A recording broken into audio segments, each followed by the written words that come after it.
가마쿠라 시대 일본. 기근과 역병이 번갈아 나라를 덮치고 큰 지진이 도시 하나를 통째로 무너뜨리던 시대였습니다. 사람들은 죽음을 일상처럼 보았습니다. 길가에 시신이 방치되고 그 냄새가 집 안까지 들어왔다는 당대의 기록이 남아있습니다. 그 시대에 동해 바닷가 어촌에서 한 아이가 태어납니다. 이름 없는 어부의 집안이었습니다. 권력도 가문도 배경도 없었습니다. 그러나 이 사람은 훗날 일본 최고 권력자를 향해 3번에 걸쳐 정면으로 간언하게 됩니다. 2번 유배당하고 한 번은 형장의 목자리에까지 끌려갑니다.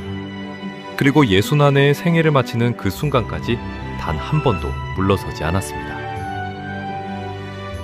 오늘은 니치렌 대성이님의 생애를 처음부터 끝까지 따라가 보려 합니다.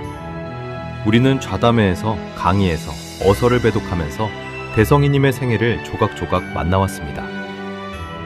다스노구치, 사도, 아스하라, 각각은 익숙합니다. 그러나 그 조각들이 하나의 선으로 이어질 때 우리가 매일 부르는 제목이 어떤 무게 위에 서 있는지가 다르게 보입니다. 오늘 영상은 그 선을 그어보는 시간입니다. 그럼 시작하겠습니다. 1222년 2월 16일 아와지방 나가사군 도조양 가타움이라는 어촌에서 대성이님이 태어나셨습니다. 지금의 치바현 가모가와시 일대입니다. 어릴 때 이름은 제니치마로라고 전합니다. 집안은 어업으로 생계를 잇는 서민이었습니다. 대성이님 스스로도 훗날 어서에서 자신은 바닷가 천한 집안의 아들이라는 취지로 여러 차례 밝히고 계십니다. 이것은 겸양의 표현이 아닙니다. 한 분이 곧 인간의 값이던 시대에 가장 낮은 자리에서 출발했다는 사실을 대성이님은 오히려 정면으로 내세우셨습니다. 만인이 성불한다는 법을 세울 사람이 만인 가운데 가장 아래에서 나왔다는 것. 여기에 이미 이 생애 전체의 성격이 들어있습니다. 대성이님이 9살 되던 해 전국적인 대기근이 일어납니다. 긴 장마와 이상 저온, 폭풍이 겹쳐 흉작이 이어졌고 다음 해까지 굶어 죽는 사람이 속출했습니다. 당대 귀족의 일기에는 이런 기록이 남아 있습니다. 굶어 죽은 사람이 가득하여 그 냄새가 집에까지 미친다. 어린아이의 눈에 그 시대가 어떻게 비쳤을지 우리는 상상할 수밖에 없습니다. 다만 분명한 것은 대성이님이 던지게 될 질문이 책상 위에서 생긴 질문이 아니었다는 사실입니다. 왜 사람은 이토록 고통받는가? 무엇이 이 고통의 뿌리인가? 그리고 그것을 끊을 수 있는가? 1233년 12살의 대성이님은 세이초지에 들어가십니다. 아와지방의 천태종 계열 사원이었습니다. 이곳에서 대성이님은 본존이던 고쿠조 보살 앞에서 서원을 세우십니다. 일본 제1의 지자가 되게 해주소서. 이 한마디를 가볍게 지나치면 안 됩니다. 12살 소년이 세운 서원의 내용은 훌륭한 승려가 되겠다가 아니었습니다. 일본에서 가장 뛰어난 지혜를 갖겠다였습니다. 왜 그런 서원이 필요했는가? 눈앞의 참상을 근본에서 해결하려면 불법의 어느 가르침이 참되고 어느 가르침이 그렇지 않은지를 끝까지 분별할 지혜가 있어야 했기 때문입니다. 이 서원은 평생 흔들리지 않습니다. 훗날 형장에 끌려가는 그 밤까지 이어집니다. 1231년 16세 세이초지의 도젠보를 스승으로 출가하십니다. 이때의 이름이 제쇼보 렌초입니다. 그리고 곧 유학의 길에 오르십니다. 먼저 가마쿠라로 나가셨습니다. 이어서 당시 일본 불교의 최고 학부였던 히에이잔으로 가십니다. 히에이잔을 거점으로 나라의 여러 대사찰, 고야산, 시텐노지까지 두루 다니시며 각 종파의 교의를 직접 배우셨습니다. 10수년입니다. 이 기간에 대성이님이 하신 일은 한 가지였습니다. 모든 경전을 읽고 모든 종파의 주장을 그 종파의 논리로 이해한 다음 무엇이 근본인지를 판정하는 것. 그 결론은 명확했습니다. 석존이 설하신 모든 경전 가운데 법화경이 최고이며 법화경의 간여는 남묘 호랭개쿄라는 것. 그리고 이 법이야말로 말법의 사람들이 겪는 고뇌를 뿌리에서 끊는 법이라는 것. 여기서 말법이란 석존의 불법이 구제하는 힘을 잇는 시대를 말합니다. 당시 일본에서는 석존 인멸 후 2000년이 지난 1052년 이후를 말법으로 보고 있었습니다. 즉 대성인님이 사신 시대는 사람들이 스스로 이미 구원이 끝난 시대라고 믿고 있던 시대였습니다. 바로 그 시대에 만인을 구할 법이 있다고 대성인님은 결론 지으신 것입니다. 그리고 동시에 하나를 더 하셨습니다. 이것을 말하는 순간 자신에게 대난이 닥친다는 것입니다. 법화경 자체가 그렇게 예언하고 있었기 때문입니다. 1253년 4월 28일 낮 12시 무렵 세이초지에서 대성인님은 처음으로 남묘 호랭개큐를 높이 부르시고 말법의 민중을 구하는 근본의 정법을 선언하십니다. 32살이었습니다. 이때부터 스스로 니치렌이라 이름하셨습니다. 이것이 입종선언입니다. 이 자리에서 대성인님은 두 가지를 동시에 하셨습니다. 하나는 세우신 것입니다. 만묘 호랭개큐야말로 만인 성불의 법이라고, 다른 하나는 깨트리신 것입니다. 특히 당시 일본 전역을 휩쓸고 있던 연불의 가르침을 정면으로 파절하셨습니다. 왜 굳이 깨트려야 했는가? 여기서 오해가 자주 생깁니다. 연불은 이 세상을 더러운 땅으로 규정하고 구원은 죽은 뒤 다른 세계에서 이루어진다고 가르쳤습니다. 그 가르침이 백성들 사이에 퍼졌다는 것은 지금 여기서 자신의 삶을 바꿀 수 있다는 희망 자체가 접혔다는 뜻입니다. 기근과 역병으로 사람이 죽어나가는 시대에 이 세상은 어차피 안 된다는 가르침이 무엇을 닥했습니까?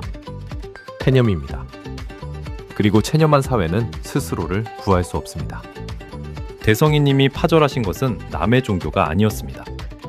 사람에게서 지금 여기를 바꿀 힘을 빼앗아가는 사상이었습니다. 선언 직후 반응이 왔습니다. 그 지역의 지도, 즉 치안과 세금 징수 권한을 진 막부관리였던 도조 가게노부가 격노합니다. 그는 연불의 강신자였습니다. 그가 대성인님께 위해를 가하려 하자 대성인님은 세이초지를 떠나셔야 했습니다. 선언 첫날부터 박해였습니다. 그리고 이것이 30년 가까이 이어질 범난의 첫 장면입니다.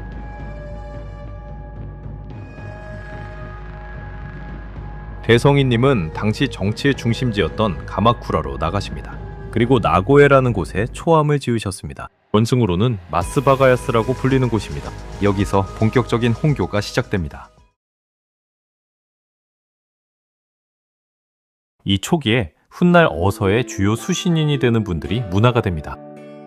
도키조닌, 시조 긴고, 곧 시조 요리모토, 그리고 이케가미 형제, 기억해두시면 좋겠습니다.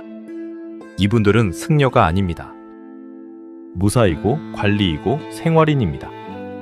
대성인님, 문화 공동체의 중심이 처음부터 제가 신도였다는 사실은 이 불법의 성격을 그대로 보여줍니다.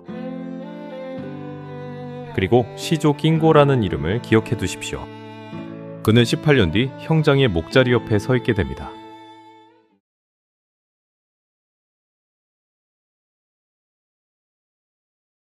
(1257년 8월 23일) 가마쿠라를 중심으로 거대한 지진이 일어납니다. 쇼카 대지진입니다. 가마쿠라의 주요 건물이 거의 남김없이 무너졌습니다. 그리고 지진 이후 기근과 역병이 뒤따라 창상은 몇 해에 걸쳐 이어집니다. 대성인님은 이 지진을 직접 겪으셨습니다. 이듬해 대성인님은 수루가 지방의 이와모토 지소지로 가십니다. 그곳에 일체경이 소장되어 있었기 때문입니다. 본전을 다시 전부 뒤지신 것입니다. 왜 이런 재난이 계속되는가? 본전은 무엇라 설하고 있는가? 이 무렵 지소지에서 천태종 승려로 배우고 있던 한 젊은 승려가 대성인님의 제자가 됩니다. 니코 상인입니다. 이분은 이후 이주유제에도 사도유제에도 동행하십니다. 그리고 대성인님 멸후의 그 정신을 오롯이 이어받게 됩니다. 이 영상의 마지막에 다시 만나실 이름입니다. 그리고 1260년 7월 16일 대성인님은 입정왕국론을 저술하시어 당시 실질적 최고 권력자였던 전 집권 호조 도키오리에게 제출하십니다. 이것이 제1회 국주간요입니다. 국주간 초란, 나라의 주권자에게 그 잘못을 지적하고 바로잡도록 간언하는 것을 말합니다.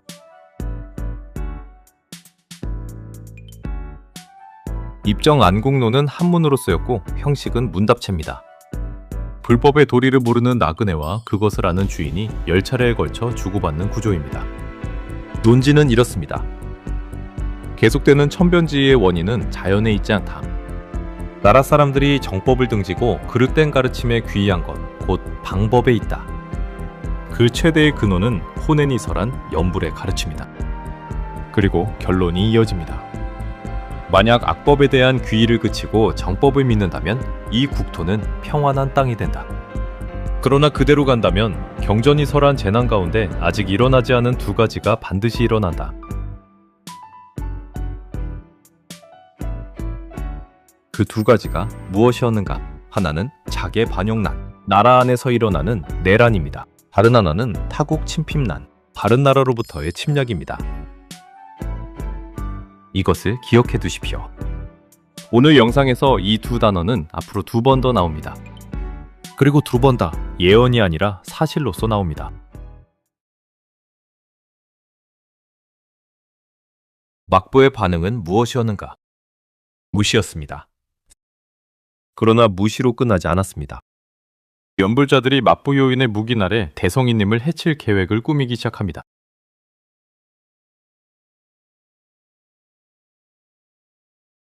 입정 안국론을 제출하고 한 달 남짓 지난 어느 밤, 연불자 무리가 대성이님을 살해하려 초암을 습격합니다.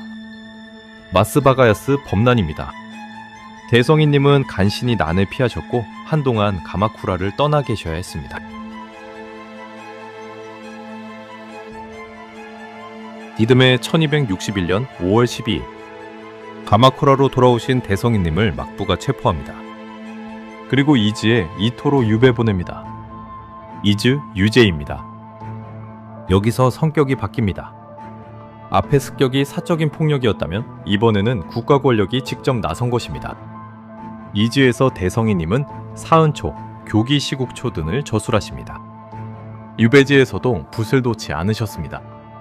이 패턴은 사도에서 다시 한번 훨씬 큰 규모로 반복됩니다.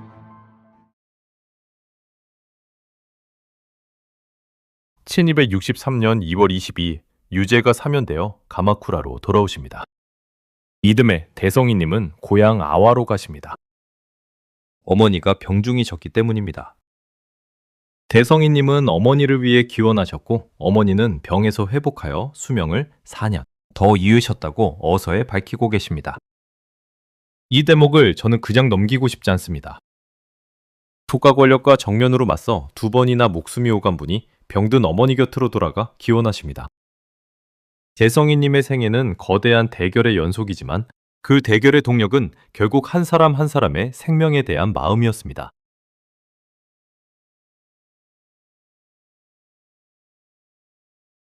그리고 1264년 11월 11일 문화인 구도 요시타카의 초청을 받아 대성이님 일행 10수명이 아마스로 향하던 길이었습니다. 도조의 마스바라대로에 접어들었을 때 지두도조 가게노부의 군세가 습격해옵니다.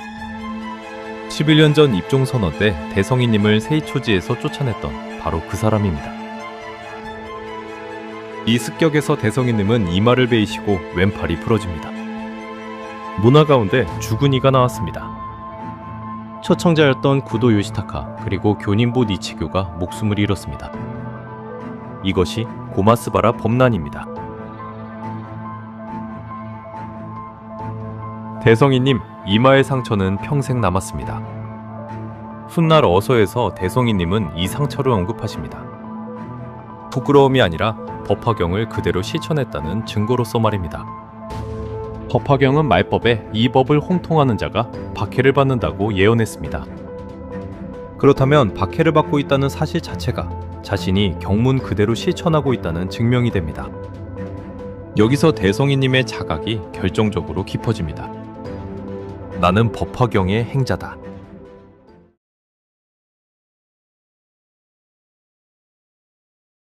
(1268년 1월) 몽고에서 보낸 국서가 도착합니다. 내용은 통교를 요구하는 것이었으나 응하지 않을 경우 무력 사용도 불사하겠다는 뜻이 담겨 있었습니다.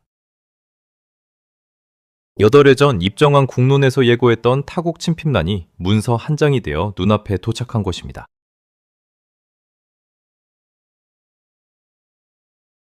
대성인님은 즉시 움직이십니다.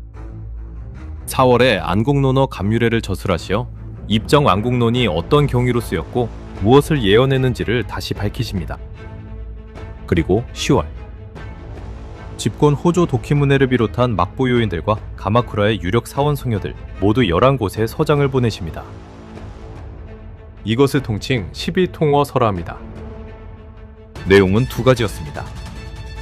예언이 적중했음을 명시한 것, 그리고 공개된 자리에서 종교의 옳고 그름을 가리는 법론, 곧 공장대결을 요구한 것입니다.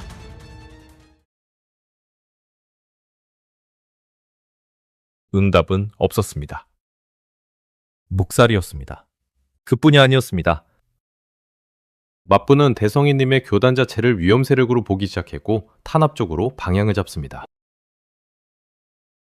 이 시기에 세력을 키우던 인물이 있습니다. 진원율종 극락사의 료칸, 곧 닌쇼입니다. 그는 자선 사업으로 이름이 높았고 막부와 밀착하여 큰 영향력을 갖고 있었습니다. 몽골을 조복한다는 기도를 맡은 진원 승려들도 마찬가지로 힘을 얻고 있었습니다. 배성희님은 이들에 대해서도 한 걸음도 물러서지 않고 파절을 시작하십니다.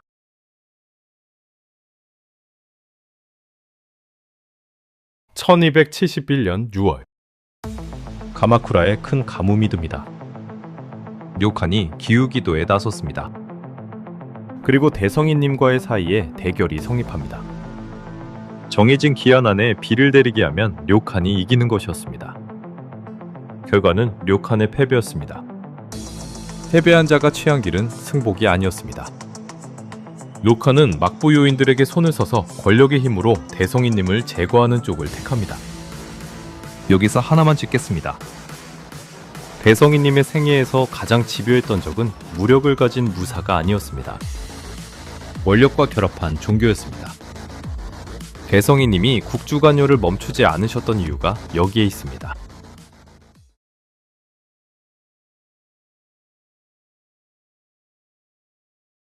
(1271년 9월 10일) 대성희님은 막부에 소환되어 시위소의 차관이던 헤이노 사에몬 노조 요리스나의 신문을 받으십니다. 시위소는 군사와 경찰을 담당하는 기관이고 그 장관은 집권이 겸했으니 헤이노 사에몬 노조는 사실상 실무 최고 책임자였습니다.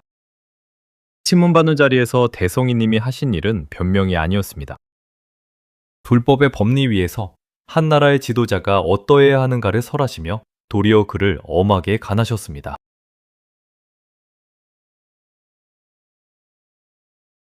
이틀 뒤 9월 12일 저녁, 헤이노 사에몬 노조가 무장한 군세를 이끌고 초함을 급습합니다. 대성희님은 모반인과 다름없는 취급을 받으며 체포되십니다. 이 순간 대성희님은 조금도 동요하지 않으신 채 헤이노 사에몬 노조를 향해 말씀하십니다. 일본의 기둥인 미치렌을 박해한다면 반드시 자개반역난과 타국 침핍난 두 난이 일어난다. 이것이 제2회 국주관여입니다. 포박된 채 가마쿠라 거리를 끌려다니신 뒤 호조 노부토키의 저택에 구류되십니다. 수면선 처분은 유배로 정해진 상태였습니다. 그러나 물밑에서는 다른 일이 진행되고 있었습니다.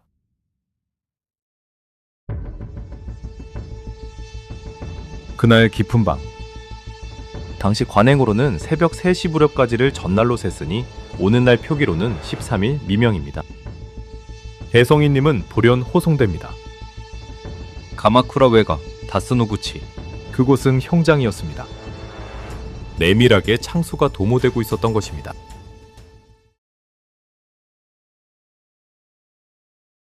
이 밤길에 한 사람이 따라붙습니다. 시조 긴고입니다. 18년 전 가마쿠라에서 문화가 된 금무사입니다. 현장에 이르러 무사들의 움직임이 급해지고 참스의 시각이 임박했을 때 시조 긴고는 참지 못하고 무너져 울며 말합니다. 지금이 옵니다. 스승과 함께 죽겠다는 뜻이었습니다. 그 모습을 보신 대성희님의 반응이 무엇이었는가? 지책이었습니다. 이 얼마나 불각한 사람인가? 이만한 기쁨을 웃으라. 어찌 약속을 어길 수 있겠는가?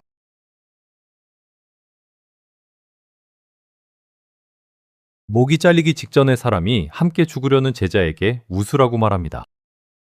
기쁨이라고 말합니다. 이 장면을 어떻게 읽어야 하는가? 대성인님께 이 순간은 패배가 아니었습니다. 법화경이 예언한 그대로 정법을 홍통하는 자가 최대의 박해를 받는 자리에 자신이 서 있다는 것. 그것은 경문의 완전한 증명이었습니다. 그리고 하나 더. 이것은 제자에게 보여주신 것이었습니다. 스승이 목숨을 건 자리에서 어떤 경애로 서 있는가를 가장 신뢰하는 제자의 마음에 새겨 넣으신 것입니다.